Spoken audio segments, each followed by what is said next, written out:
Hi, well, good afternoon, everybody. My name is Ben Creighton Griffiths. I'm here from Wales, and I'm going to be teaching a class today on an introduction to jazz standards. So you should have, Patrice should have given you all a copy of a workshop booklet. Has everyone got something in front of them? Yeah, perfect, nice. So the idea with this is a slightly different course. Has anyone here done a course with me before? In any way, like online, in person, or whatever? No, okay. So I used to do, well, Patrice has. So I used to do an introduction to improvisation course, which just looked at jazz improv. But I wanted to have a second course of workshops, which did a little bit more than that and actually looked at the whole concept of arranging a jazz piece for performance. So that's what we're going to do today. So we're going to hopefully by the end of hopefully by the end of this have a piece ready to perform as a little sort of harp jazz band, and all of the sort of the different bits that go into making that. So in this booklet here we have two tunes. We're probably only going to look at one today. We're going to look at Coquette. And what I'm going to do first is I'm just going to play you a very simplified version of this with all the little different elements that we're going to look at, and then we're going to go from there.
So that's a little example of kind of what we can do.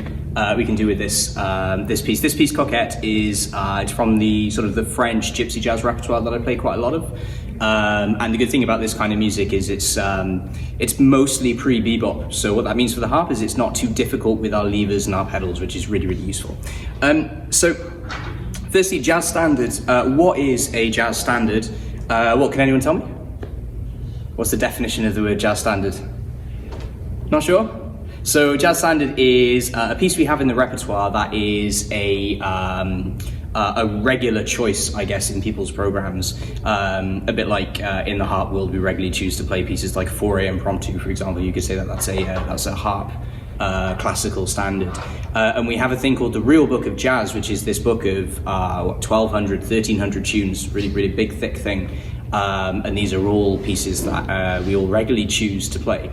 And in that book, you get what you have in front of you here. You don't get two lines of manuscript like you do usually with harp music. You get just one single line with the melody, and then you have these little chord symbols. And from that, we have to interpret everything that we want to do in jazz when we want to play this as a jazz standard.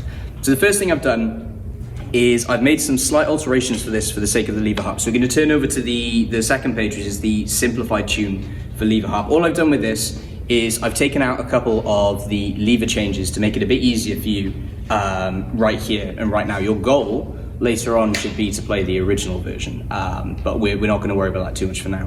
What we're going to do is we're going to go through and learn the melody first. Okay, so with our jazz standard, the usual way of doing it is you have an introduction that you play, then you play what's called the head, the melody. Then we have improvisation, that's like the meat. It's almost like a sandwich with improvisations like the meat bit in the middle. And then we usually play the melody again at the end, and then we have maybe an outro or some sort of ending for the piece. So we're going to work on that, on sort of the bread bit first, which is the melody, and that's what we've got written here. So this is not a test of your sight reading or anything, but we're gonna have a go at playing the melody in your right hand all together on this. I'm gonna play a bit of an accompaniment to it as well. So you need to just make sure you're in D major with your levers, which I think you all are now.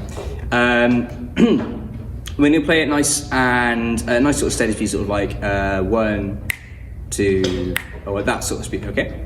I'm gonna count you in. So after 4, 1, 2, 1, 2, 3, 4.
Really good. I can tell you've all kind of looked at this in advance, so good.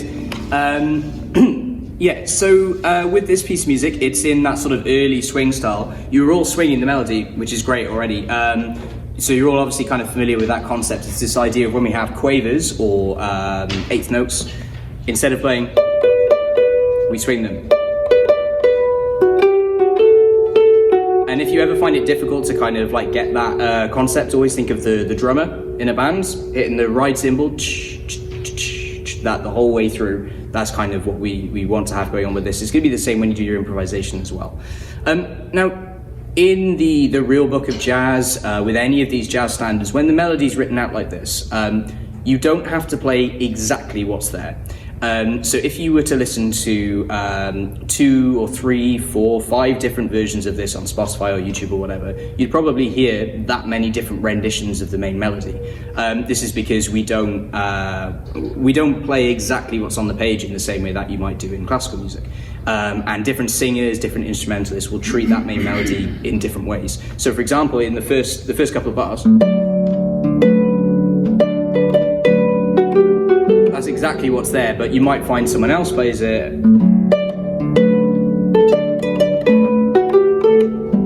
They might change the melody a little bit, they might change the rhythm, they might add some extra notes in, take some away. It really kind of depends a little bit on what you're doing. Now, because we're playing this as one group together, I'm going to ask that you stay to just what's on the page. But when you're taking this away and looking at doing your own stuff, if you're transcribing or arranging your own jazz standards, you don't need to stick to what's exactly on the page. You can kind of make your own sort of flair with it if you like.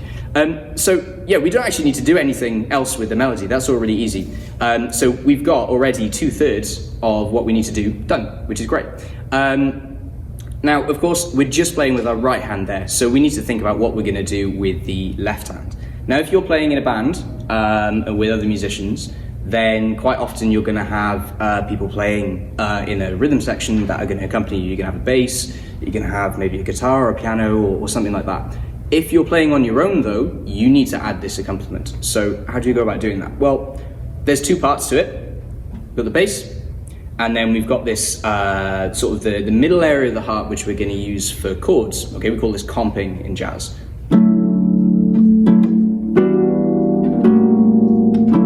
When we play chords just underneath the melody to give us the harmony and everything there. Now, this is derived from these chord symbols that we have on the music. So you see above the first bar, we've got the letter D.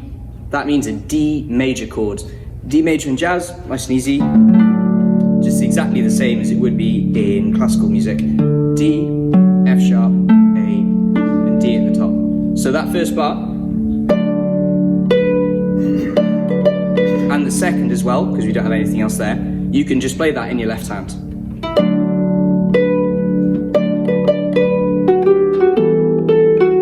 And then we can do the same when we go through the other piece, the other bars. So E minor 7, we can just play E, G, B, and D. We've got an E minor 7 chord there, okay? So what we're going to do firstly, just with your left hand, we're going to play a D major chord together. So D, F, A, and D. So after 4, 1, 2, 3, 4. Exactly, cool. And now what we're going to do, we're going to play those first 2 bars. You're going to play the right hand, if you want, you're going to play that melody. In the left, we're going to play that chord on beat 1. And then, yeah, just on beat 1 of each bar, okay? So on beat 1 of bar 1 and bar 2. After 4, 1, 2, 3, 4.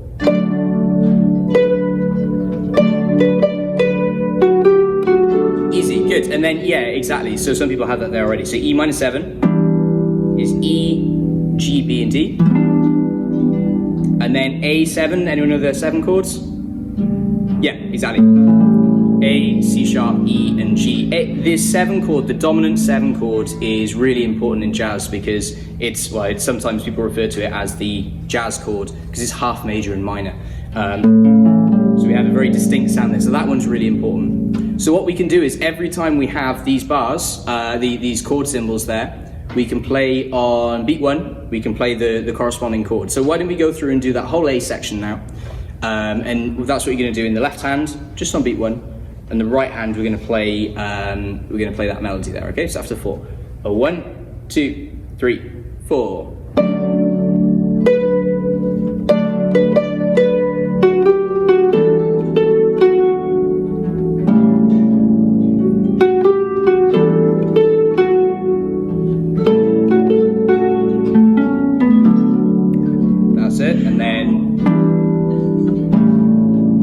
When we get to that last bar, we're going to do beat 1 and beat 3. Cool, that's good. Now, of course, we have to try and think about making it sound a bit jazzy as well. So that's not necessarily the jazziest thing in the world. And the reason it's not is because we're doing the exact same thing every bar. And if you listen to a real jazz band playing, you're never going to hear the piano player or the guitarist or whatever. They're never going to play the exact same thing, the exact same rhythm, the exact same notes accompanying every single bar, okay?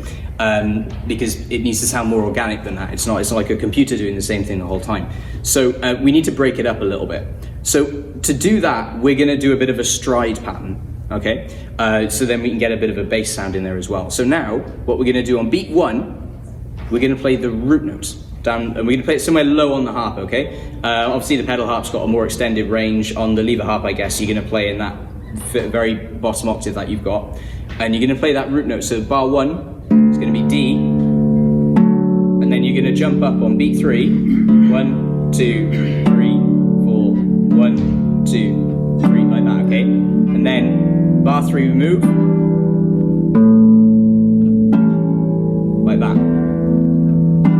And then again, I mean, if we did this the whole way through, it wouldn't necessarily be the most interesting thing in the world, but it's already a lot better than just playing that same chord. So let's have a little go. Let's do just the left hand together, actually, okay? After 4. 1, 2, 3, 4.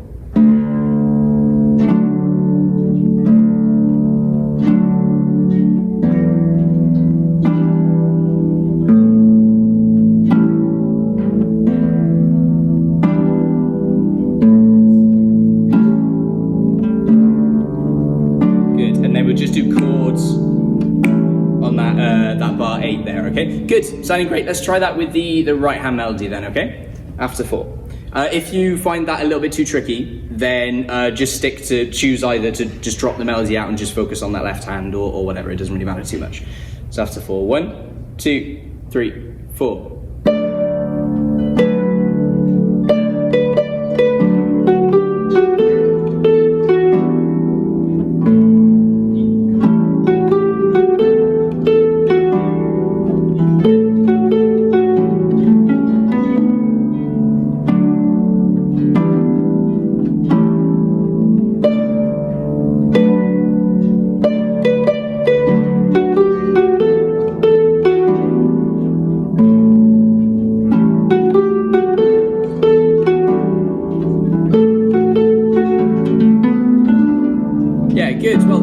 Okay, so that's already 75% of the piece covered, okay? So the B section is a little bit different because we change key slightly at this point, okay? So the A section has all been in the key of D major. All of these chords, I know E minor is its own key, but actually E minor in jazz terms, in this circumstances, it belongs to the key of D major.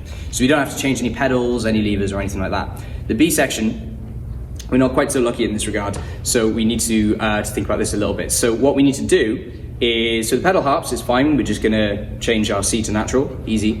For the lever harps though, we gotta be a bit more strategic because we haven't got time in that one bar. Maybe you could actually, but you don't have enough time to change the whole harp. So what you have to do is pick one area, and that's when you're gonna put your lever changes in, and then that's where you've gotta play. And you've gotta remember that if you're, in this case it's C naturals, you gotta remember if you fix that middle C natural, that's the only one you should be playing, because if you go into a different one, obviously we're gonna get that C sharp instead. So where it says fix middle C natural, we're gonna do that. So if we do that for all our lever harps. And then here, again, we can apply the exact same process. So for A minor, the chord's gonna be A, C, E, and G. And for D7, it's the exact same shape, but starting on a D. And then G major, of course, is just G major. Okay? So that's the first 4 bars. Let's do those 4 bars together, okay? After 4. Now you might find at this point as well, you might want to put the right hand melody an octave higher because it's getting a little bit clustered in that area. You've got to think, when you're playing in a jazz band, you have to think sometimes about playing in different areas of the harp to the other instruments. For example, the piano and the guitar is going to play around that middle C sort of register, so you might want to play higher up to kind of cut over the top as well. That's something to think about. So let's do those first 4 bars of the B section together. After 4, 1, 2, 3, 4.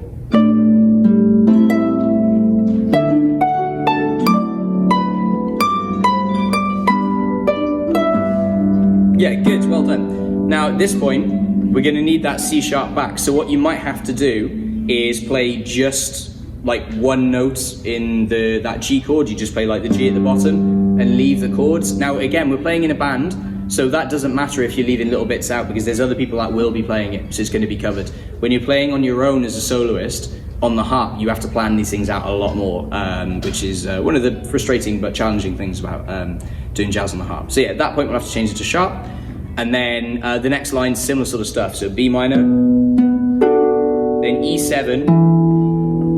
Now, for that one, we're not going to play a third. Yeah, I just heard someone there. So, because we need to have a G sharp for a proper E7. But again, we've got another change in here. So what I'm going to suggest to you, if you're familiar with these chords, then just try and add the G sharp in. But if you're not, for E7, we're just going to play E, B, and D like that. And then E minor 7, we add the G in.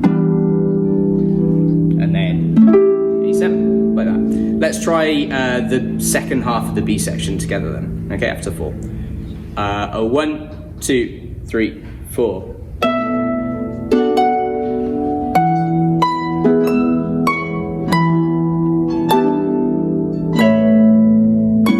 Exactly, good. And then we're back into the A section, okay? So that's what we're gonna do for the melody. We're gonna play it through like that. So why don't we try that one time together, and then we're gonna do improv. I'm absolutely hammering through this at the moment. Any questions from anyone at all? No? Mostly following? Good, okay. I mean, you guys are from New Orleans anyway, so you're all more experienced in jazz than usually the people I see, so. So after 4, hands together, the whole thing through. 1, 2, 3, 4.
get to our improvisation section, okay? So what we're gonna do with this is we're gonna treat this how we would in a traditional jazz band. So usually everyone in the band will take a turn at soloing, not always with every piece, but quite often. And even sometimes the rhythm section, even the drummers, sometimes you let them have a solo as well, but not too many times. So with this, we're going to individually take a solo around the A section. We're not going to worry about the B section so much. We're just going to focus on that A section. So here, as I said earlier, all of the chords are in the key of D major. Now we use the chord symbols that we had, as well as using those to tell us what chords we play under the melody. It also tells us what notes we can use to improvise. If it's all in the key of D major with traditional music like this, or traditional jazz I should say, sorry, we can quite simply just stick to a major scale. We can just play the D major scale, otherwise known as the D Ionian scale, in our right hand, and that gives us all of the notes that will sound absolutely fine when played alongside the harmony in the left.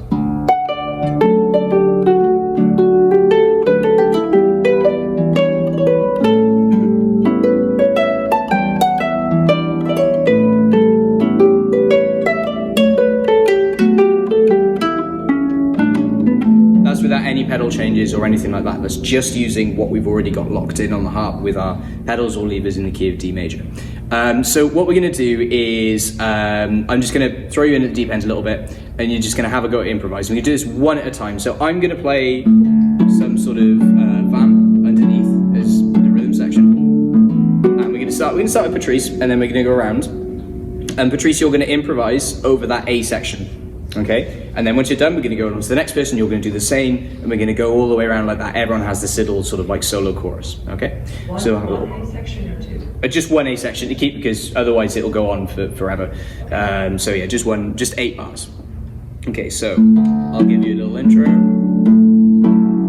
Ready in 1, 2, 1, 2, 3, 4.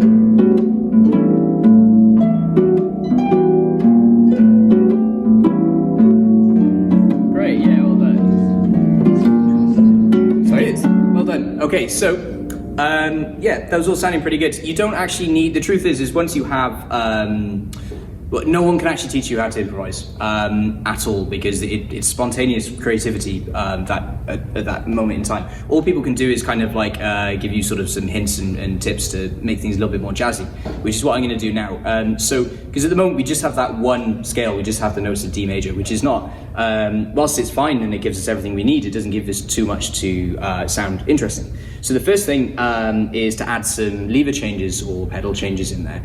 Now, the great thing with when you have something like this where we have that key of D major that we're just in the whole time, you can change any lever on the harp or any pedal in any direction as long as you end up back in D major afterwards.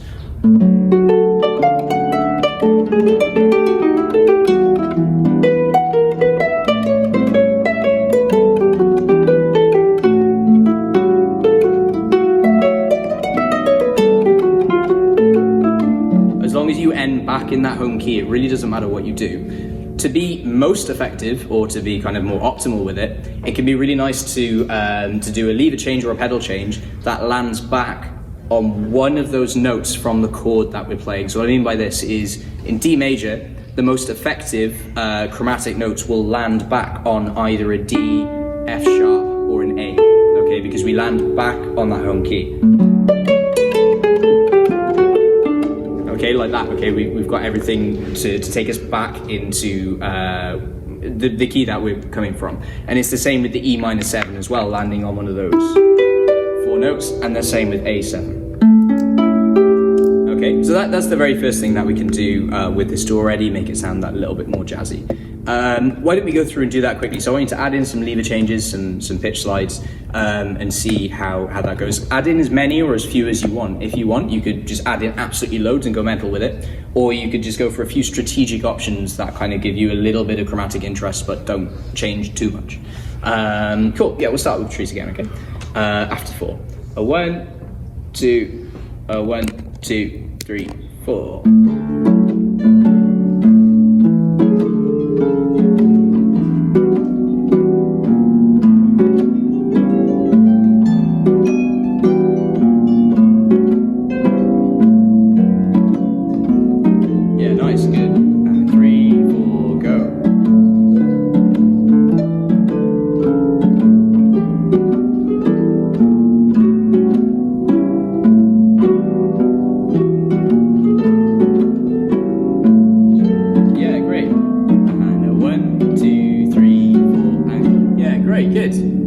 Okay, so that was already sounding just that little bit more jazzy, wasn't it? Just with adding just a tiny little bit of lever changes in there.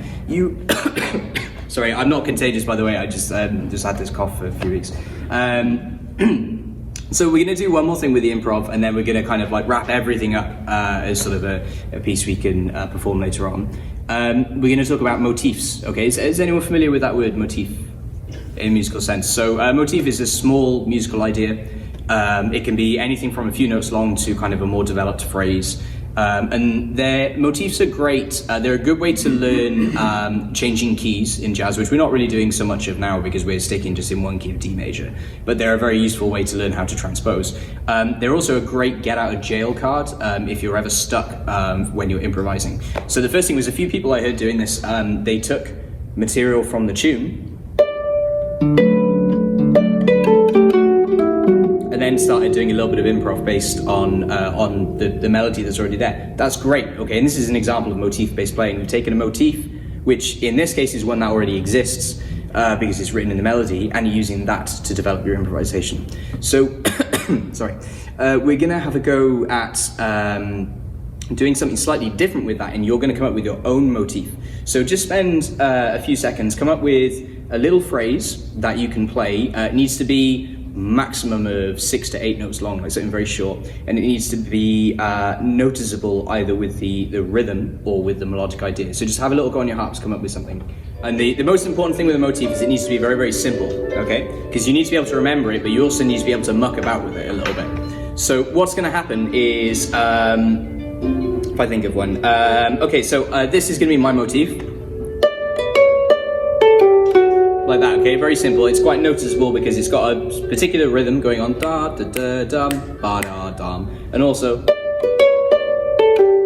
the shape's quite noticeable as well. It goes up a little bit and then it goes down.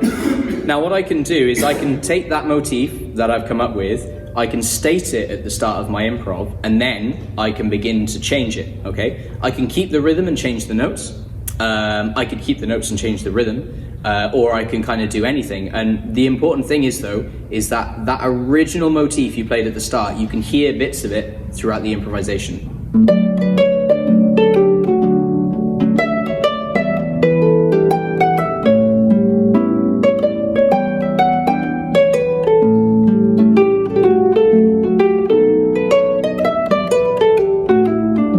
Okay, now, it's important, I think, for the audience as well, sort of motif-based things, because a lot of people in the world are not jazz enthusiasts, and a lot of people say one of the reasons for that, or I've found anyway, is that a lot of people say they find it difficult to listen to jazz. I think it's not so much a jazz problem; it's an improvised music problem, because people are used to hearing melodies that they know and that they're familiar with. And then the second the music is all improvised, then that becomes quite difficult because they don't really necessarily have a connection with what they're listening to because it's not something they're familiar with. What we can do with motif-based playing, or by taking motifs from the melody or whatever like that, we can give the audience, when we come to the improvised section, we can give them something to listen to. They go, oh, okay, I know what this is familiar. And you can take that and you can change it, but the ear that they're listening with can still follow what you're doing there. And I think it makes it a little bit easier. If you start your improv and you go off on sort of all like avant-garde sort of improv that is very different to everything that's come before, your audience doesn't necessarily follow and come with you. So I think it's quite a good approach. Also for the harp as well, it's great because we can just move it about and start on any note we want, and it's going to work. So you're going to take your motif. So again, this is mine. You're going to state it in the first couple of bars, and then for the rest of your improv, you're going to improvise using elements of that motif. I want to hear it kind of change, a bit like Chinese whispers or something, you're going to hear it change ever so slightly. So you're going to start off again with Patrice. And we're going to, again, it's just going to be 8 bars over that A section, okay? But we need to hear that motif, and we need to recognize it throughout your improvisation, okay?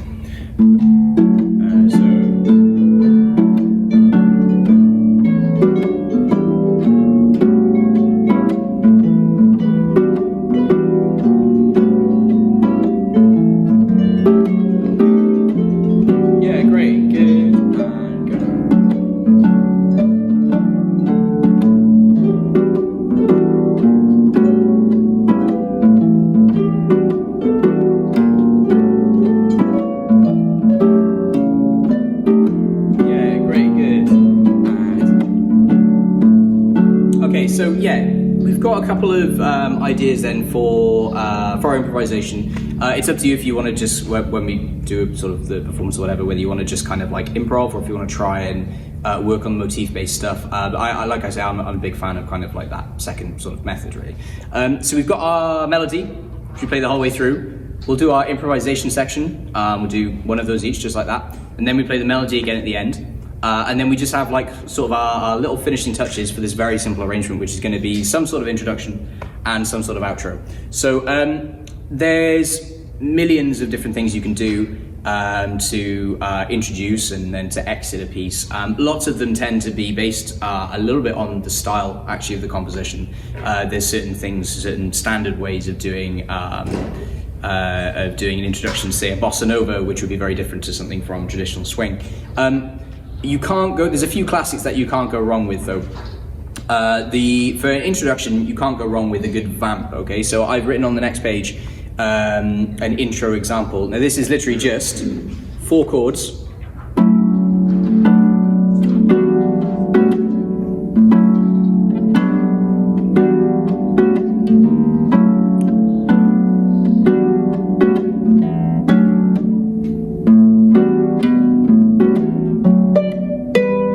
Very easy. It's just a 1-6-2-5 sequence. It's very, very basic. We just play it 3 times. Little tag going in, and then we start, okay? Just kind of sets up the piece. You don't need to do, you can, certainly for more like sort of modern jazz and sort of bigger compositions, you might have a much more grandiose introduction with a lot going on. It's very scripted, and maybe you play all sort of rubato and then you set the tempo and things. For traditional stuff like this, a nice little easy swing number, you really don't need to go to all that effort unless you really want to. So yeah, something like that would be a good example. You could start right on it as well. There's no reason we can't just go 1, 2, or 1, 2, 3, 4, and just start. Nothing wrong with that. Particularly with like fast songs, if you're gonna do this like up tempo, 1, 2, 1, 2, 3, 4. There's no need to do any sort of like intro to a fast tune. You just go right on it. So we're gonna do the one that I've written down there. Okay, so it's just these chords. You don't have to play exactly the notes that are written there, I guess. You could play the ones that we learned earlier on, but let's try and do the ones that are written. Okay, after 4. 1, 2, 1, 2, 3, 4. Yeah, so what's the rhythm there though, okay? So, I could have written just minims or half notes, right? Yeah, half notes. I could have written just minims for the whole thing, but that would be a little bit boring to just kind of go 1, 2, 1, 2, 1, 2, 1, 2. I want to have a little bit of a kind of like a Charleston sort of stop actually. So that second bar.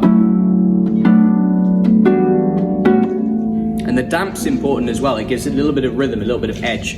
That can be a problem with the harp because everything is very beautiful and sustaining, which is nice, but actually in jazz sometimes you want to have a little bit more attack and be a little bit more of a guitar or piano or something.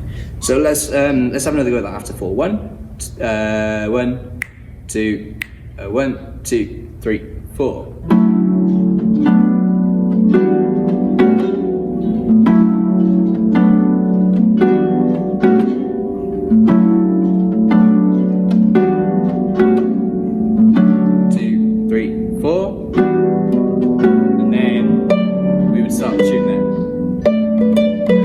nice and easy, okay? Very, very effective. So we're gonna do that for the intro. And then for the outro is a classic. The last line, well, essentially what happens is the very last 2 bars get replaced, well, the last line actually gets replaced with this.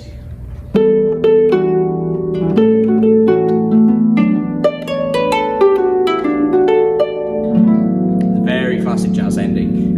You can do it the other way, the scale can go up instead of down.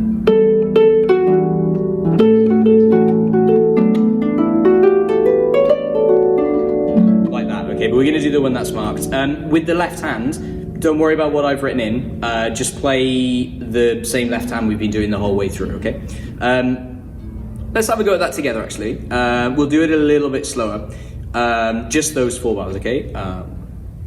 1, 2, 1, 2, 3, 4.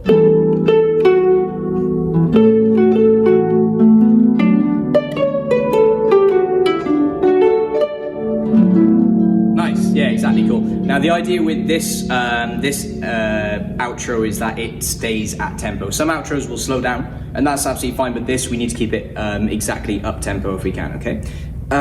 Cool, should we have a go at the whole thing the whole way through then? Okay, so we're gonna do that intro. We're gonna play the whole melody the whole way through. Then we're gonna do 1 round of improvisation each, just around the A section. Then the melody again, and then the outro, okay? And when we're doing the melody, if you want to do the left-hand chords, you can do that. If you just want to play the right hand, it's a bit simpler, just do that as well. So it's whatever you want, really, okay? Cool. So, after 4. 1, 2, 1, 2, 3, 4.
to remember that ending. It replaces the last 4 bars. It's difficult for on iPads because you've got to scroll over and stuff. But yeah. This project is partially supported by grants from the New Orleans Jazz and Heritage Foundation Community Partnership Program, the Louisiana Division of the Arts, Office of Culture, Recreation, and Tourism, Louisiana State Arts Council. Funding is also provided by the National Endowment for the Arts, the St. Tammany Parish Commission on Cultural Affairs, and Kamak Harps. It is produced by the New Orleans and North Shore chapters of the American Harp Society. Our audio-video producer is Carlos Valladares. Series producer is Patrice Fisher. You can make a donation to help us continue this series through PayPal to nochapterahs@gmail.com.